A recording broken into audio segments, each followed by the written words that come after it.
Andray, thanks for taking the time to join us today. Thanks for having me. Well, before we begin, I just want to let everyone know you should have received Andray's bio, but we're glad to have him here at KAI as a non-resident fellow, and he's currently actually in Seoul. So thank you for getting up early this morning to join us, where he's also a visiting scholar at George Mason, Korea. Yeah, forgive the fact I didn't do the artifice of a suit at 6 in the morning in my spare room, but you guys got a shirt, so I'd be grateful for that. Completely understandable. If it was 6 a.m. here, I think that I would probably still be half asleep. So, thanks. But speaking of Seoul, maybe before we get into our discussion, I want to just kind of ask, you're living now there. How is the experience of social distancing and living with COVID-19 played out from your perspective and, actually being on the ground there? I had the misfortune to experience this both in the UK and here. So I got the lockdown experience and the empty shelves and, lack of toilet paper experience. And then to come back here and do the quarantine, but see that the world is basically functioning as normal, except with masks and no mass events and hand sanitizer everywhere, provided by every bus stops have hand sanitizer, as do elevators and all companies, was humbling in a way. It's been managed so well here. You may have seen in the news, people are freaking out a little bit about this Itaewon cluster. We're still looking at under 200 cases that have emerged from that cluster. So I consider myself really fortunate to be here. And I hadn't realized you had been in the UK for this as well. That's really, because they some of the United States have kind of really struggled with handling this in contrast to South Korea. Yeah, I think both the US and UK entered a kind of political crisis in the last 4 years, and I don't think it's a coincidence that they've struggled to deal with an actual public health crisis a few years down the line. Speaking of public health crises,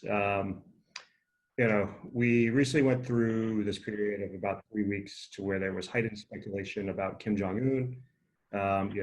Lots of stories about whether he had a heart procedure gone wrong, whether he was alive or not. All this turned out to basically be wrong. North Korea is a relatively closed society, which makes it difficult to get reliable information. But one of the things that I was really hoping to talk to you about is sort of like how we could do better at this. So what are some of the sources for information on North Korea and from North Korea that we should really be looking at? Well, I thought perhaps we could spend a couple of minutes talking about not only the specific sources that we should try to be using to figure out what's going on, but also thinking about how we think about North Korea, and recognizing the limitations that face the news gatherers and reporters, as well as us as audiences. So I think from the big picture, we have to deal with a kind of Orientalism in how we think about the Far East, the Orient, and that's not just North Korea. I'm sure we've all read stories about how Asians follow rules better and accept, the government's instructions better in terms of COVID-19, for example. And there's kind of this discourse that the Far East is unknowable and, abnormal. And that's compounded by the fact that Pyongyang likes that. Kim Jong-il is said to have told his high-level cadres that Pyongyang has to be kept in a fog. The politics of the country must be kept mysterious. And so they like that. And then I think we have to be aware of the three news cultures that feed us information about North Korea. You've got South Korea, where single source, anonymous source news reporting is very common. And we have to be aware of the limitations that brings. You've got the UK as a major source of news in the English language, and UK news culture operates on kind of a fairness doctrine where it's partisan, but as long as one is being fair, that's considered acceptable news reporting. But when you're dealing with a country like North Korea, which I think we tend to fundamentally view as illegitimate and unfair and unjust, that kind of goes out the window. And then in the US, we have kind of an objectivity doctrine in news. That's like the primary value in news reporting. But that objectivity is much diminished when it comes to international affairs generally and wartime specifically. And there's a number of studies by people like Daniel Hallen or Edward Herman that emphasize that. So that's kind of those are the limitations in the broad sense. So I'm curious your thoughts, because you said in the U.S. there's this idea of objectivity, and I think in a broad sense you're right. But there's also a lot of new media that's much more partisan. Do you find that they still try to be objective, at least when it comes to something like North Korea, or do you think that that kind of has gone out of the window to an extent with some, we'll say, newer aspects of the U.S. press? I don't know if that makes a difference. That's not something I've studied specifically, so I guess I'd say these thoughts are tentative, but certainly competition for attention now is fierce, and the business models of both new media and old media that's been challenged by new media are tenuous, and anything you can do to get people on your site is desirable, and North Korea does drive traffic. So that's another issue for both new and old media, is there's such an audience response. Journalists tell me that whatever they write about North Korea will get 3 to 10 times the amount of attention as what they write about South Korea. Well, even, and I won't say which site, but there was one site that handles essentially foreign policy news that I was reading when Kim Jong-un was missing. And I swear they were posting 3 or 4 new North Korea things a day, speculating about where he was, what would happen, what would China do, and all of these kinds of things. So there's an extent to where that makes sense from just a content of, all right, touching on the basis, but it seemed to have gone beyond that they were trying to drive as many as they could, really. Right. So again, that's something to be aware of as we try to understand North Korea, as we're a part of these news gathering and then consuming systems that can lead to errors. You asked about the news sources specifically, and as I mentioned, and it's extremely hard to get information out of. They've created, this incredibly robust system of information control.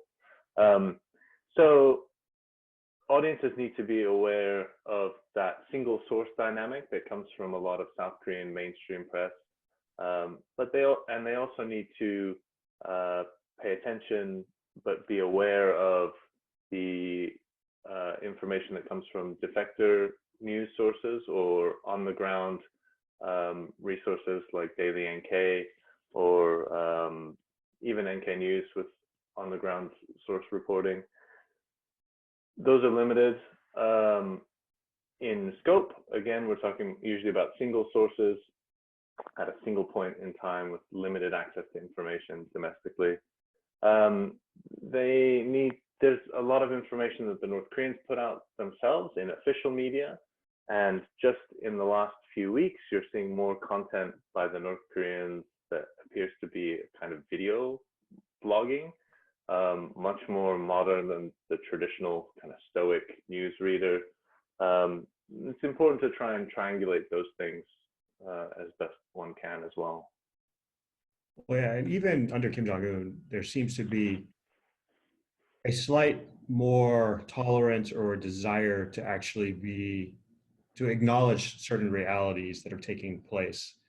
He's much more critical at times of, like for last year, I think it was the education system, that has come out. They've acknowledged some test failures. So even just in the change in leadership, you've seen some perhaps slight nuance changes in the content they allow out. Yeah, I think that's true. And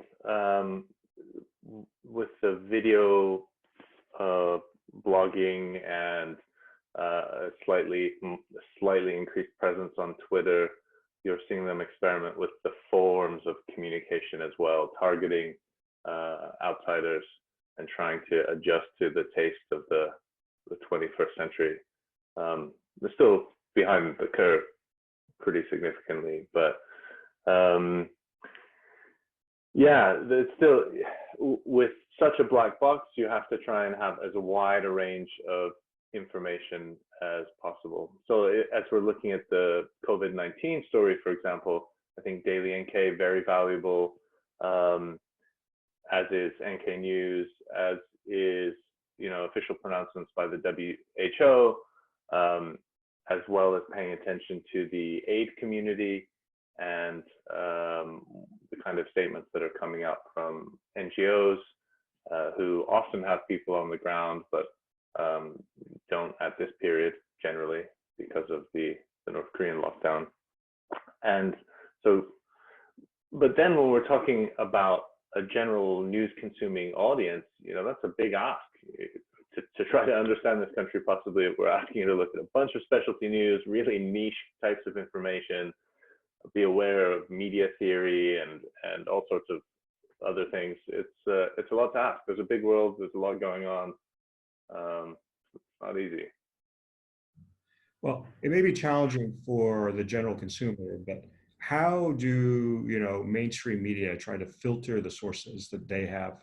I mean, clearly Twitter and social media aren't designed to do that, but what kind of tools do the mainstream press do to try and realize, is this one source story maybe legitimate, or is this something that is just fantastical and that we should just let sort of go?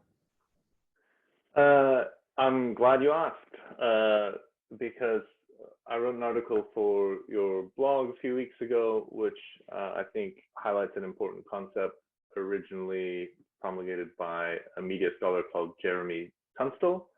And he describes a concept called competitor colleagues. So in news media, particularly in specialist news, which, being a Korea correspondent is, there's kind of a social dynamic wherein people are helping each other, even though they're competing organizations.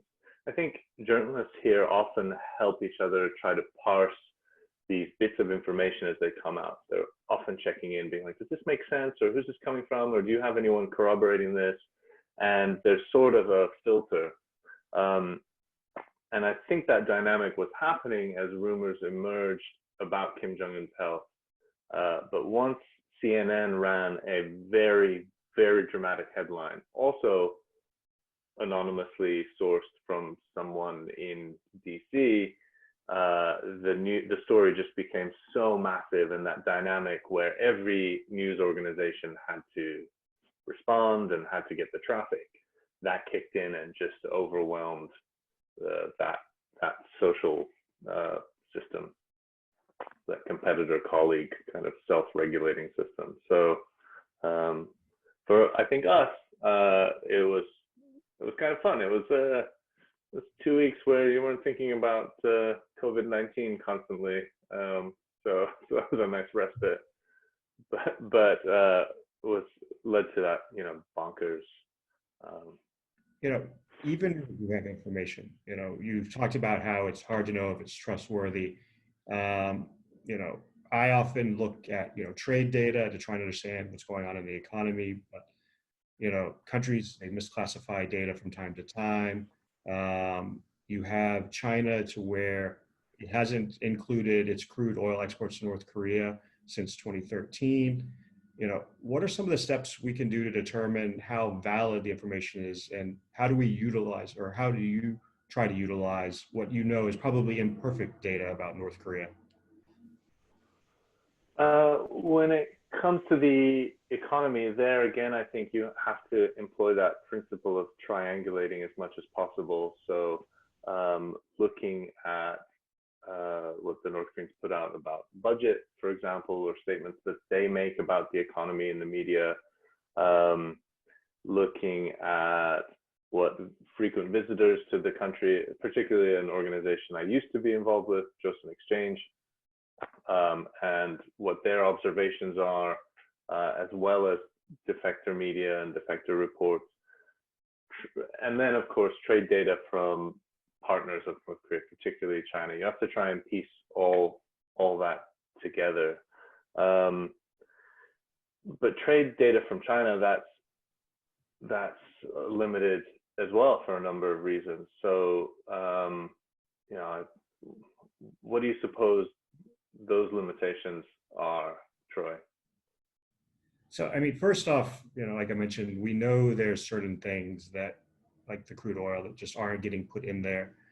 You know, you have questions about are certain items not being classified that perhaps we know are transiting the border. Now, they're maybe not being classified because they're being smuggled or because, you know, they're officially going through. You know, I've talked with one researcher who, you know, spent 3 or so months, I think, on the border, if I remember correctly, and talked about how China essentially, when they want to loosen sanctions, will put in the customs people who they know have the connections to the North Koreans and will allow things to pass. When they feel the need to pressure the North Koreans, will switch those out with people who don't have those connections and so therefore won't let things pass. And so that there's a bit of a game that goes on the border to an extent. I think, you know, the challenges is that, you know, it's the data we have, so it's the data we have to analyze. I would say it's probably to an extent, you know, fairly accurate, with the caveats that, you know, there are things such as oil, crude oil, which are not in there. There are some items which, if you look at it, might perplex you, such as some trade in iron ore, but it's because it's of a classification that the Chinese argue isn't actually covered by the North Korean sanctions, or the sanctions on North Korea. So you have these weird quirks in there where you'll see things and you'll look at it, you'll be like, wait, why is that there? But, you know, to me, the great Pandora's or black box, which Daily NK had something on this recently, was, you know, we have this trade data, and my question would be, looking at UN sanctions, how does North Korea pay for all of this? Because there's not supposed to be correspondent accounts anymore. You're not supposed to use bulk cash. And there was a story in Daily NK suggesting that when/if, because there's some indications maybe some of the trade has started back up, that you know, goods are actually bartered, that there are certain North Korean items that are provided to China in exchange for certain items in China. So hence you get around the financial sanctions by engaging probably in barter rather than, you know, cash actually, you know, being exchanged. Right, because it seems like they're running a deficit as well. So, you know, how is that balancing out over the long term? Well, I mean, even if we assume it's all on cash basis, so I don't remember the exact numbers, but there's a paper I'm working on to where if you go back to about a year or two ago and you look at like when, in theory, a lot of the, you know, overseas laborers were still in China and Russia, not getting into the question of how many maybe are still there, but, you know, when they were still there in a large number, when you add that in, you add in a few other things like, you know, some rough estimates on smuggling and everything, you can kind of fairly quickly cover about half the trade deficit they have, if not more. So there's ways to see it functioning. I don't know if you can cover everything, but, you know, you have these challenges. And then, you know, speaking of data and how much you can trust it, you know, for me, one of the things that I think is the most difficult data sets to look at is the cryptocurrency stuff, because, you know, you'll see these, they've stolen X dollars, which is somewhat, to me, you know, doesn't really make sense, because one, cryptocurrency is highly volatile in the value. While there have been some documented cases that the UN has shown to where they withdrew the money from the exchanges, there's also cases I've seen to where it's clear that they haven't. So, you know, what North Korea has in terms of cryptocurrency literally changes by the day. And I have the chart accessible right now, but I kind of compared it to the S&P since you got the lockdowns in the US, and you would have been better off having your money in the US stock market than in cryptocurrency when I looked at it a couple of weeks ago. So even there, you know, it's hard to tell how, other than it's a way, it's pseudonymous, not anonymous. So once you start knowing who has which accounts, you can start tracking things. So there's limits to what they can use and how. I'm not saying it's not useful to them, but I feel like sometimes we have an overly simplistic view of North Korea and cryptocurrency. Hmm. Yeah, that's not an issue I've thought that much about, actually. It probably bears a bit more attention paid to it. But it speaks to the fact that there are always these gaps, right? And as best you try to inform yourself as an expert about North Korea, the gaps end up often being filled by intuition, or informed intuition, perhaps you can say. But that leaves so much room for any individual analyst's interpretations to fill those gaps, which is, again, as a general news reader or consumer of information about North Korea, you have to be aware of who is who in this field too, right? Because the kinds of quotations they're giving journalists, or the kinds of op-eds that they or we are penning, are informed by these gaps that we're filling in with our own biases and interactions as well. So that goes back kind of to our original question, where there's this whole other layer, and it's a topic that inspires such intensity of emotion. It's not one of these issues where there's a lot of balance, right? I think along with Iran and Cuba, there's, in especially US foreign policy circles, it's really emotion driven in a lot of ways. It's really kind of irrational. You mentioned this idea of that a lot of it is interpretation, and we did an event with Marcus Nolan years and years ago, and one of the things he said at that event was that and he was quoting, I think, if I remember correctly, Walter Mondale, that anyone who says they're a North Korea expert either is lying or doesn't know what they're talking about, because there is no such thing. And part of it is because we do have to fill these gaps to where we can't necessarily always make good analysis. And one thing, and you talked about triangulating data, looking at other things. There's this whole question of have sanctions really been effective on pressuring North Korea? And I'll see some commentators, and they'll point to the trade data and say, well, look, there's been a significant decline in trade between China and North Korea. Yes, maybe they're surviving off reserves, but this can't be sustained. Then I look at this and I say, okay, that's true and everything, but there's also these other things like smuggling we know about. So, even if they're in a deficit, it's not as big a deficit as we think. And then if you start looking at things like the daily Nikkei market price data and other things, you start asking questions of like, well, if I compare this to Iran, where we also have sanctions, why are we not seeing the same kinds of effects in the economy?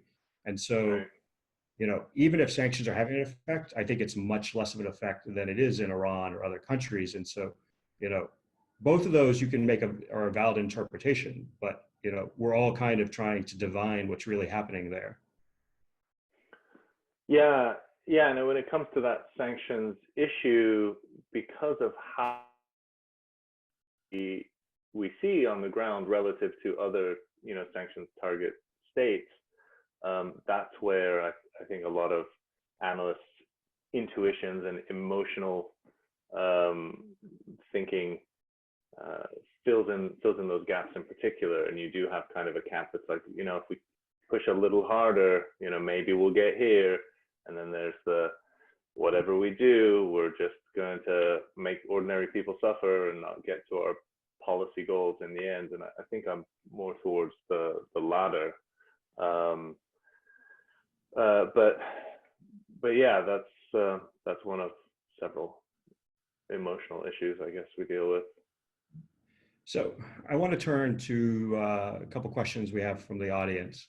One you touched on briefly, but so one attendee has asked, what is your view of the implications of North Korea's latest use of YouTube to deliver its messages to the outside world, including Echo DPRK? The implications of it, I guess it's too soon to tell. Oof, that's a good cop-out of an answer. Apologies to whoever asked that. I mean, I think it shows that over the past decade, I think more people than ever from middle and upper middle classes have had access to certainly China, either by traveling there directly or having friends or family members who have gone back and forth on business or for whatever reason. And so there's a growing awareness that how they communicate is generally antiquated. And so I think probably it represents the way a new idea circulates around, these upper middle class circles, where eventually enough people say we should try to do things a little bit differently, that people who are actual decision makers kind of get the message.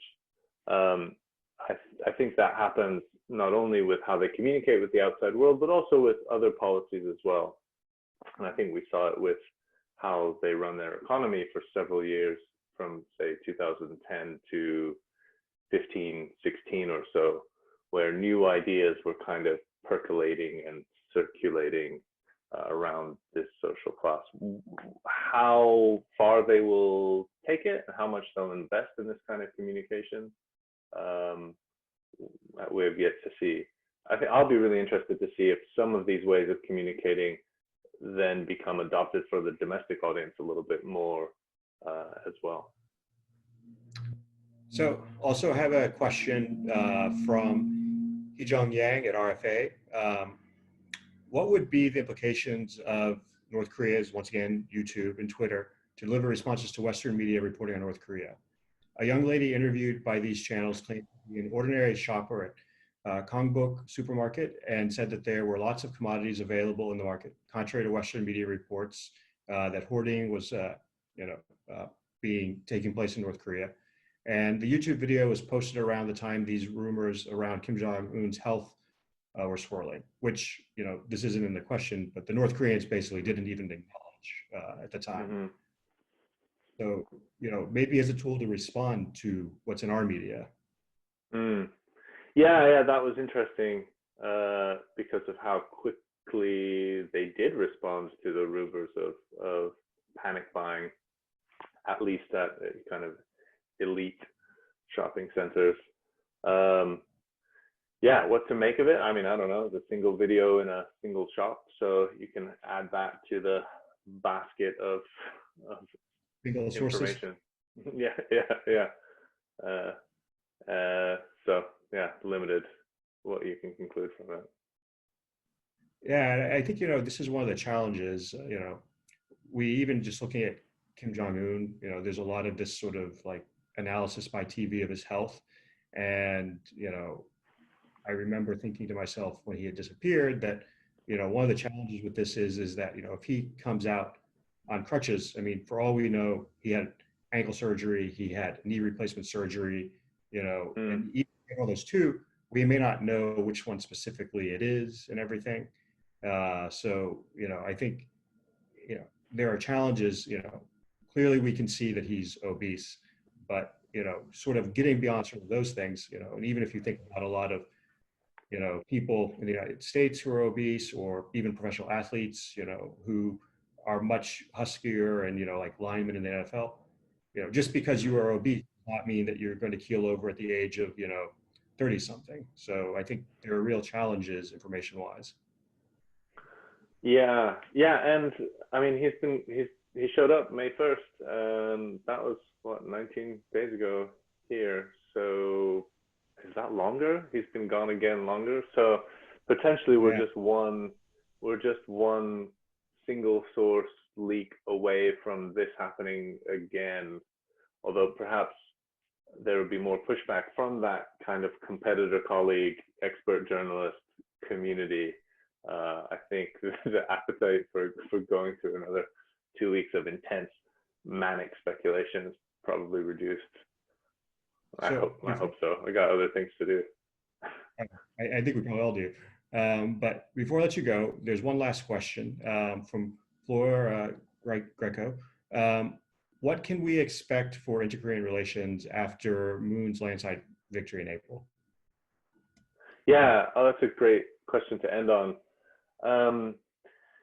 because it also speaks to the COVID-19 situation in North Korea, where you would expect Kim Jong-un and his team to want to explore whether or not now Moon feels a little braver about inter-Korean cooperation or types of cooperation that the United States might disapprove of because of how strong his mandate now appears generally, and the fact that the US is distracted and that the talks over cost sharing of US troops in South Korea are at a standstill. If that is, the North Koreans are really doing as well with COVID-19 as they say they are, because then on that issue, I think both Koreas could come together from a position of confidence and say, hey, you've coped with this issue, we've coped with it. You know, what are some things we could cooperate on, possibly research or production of masks or something like that. I think the COVID-19 crisis possibly provides a bit of an opportunity.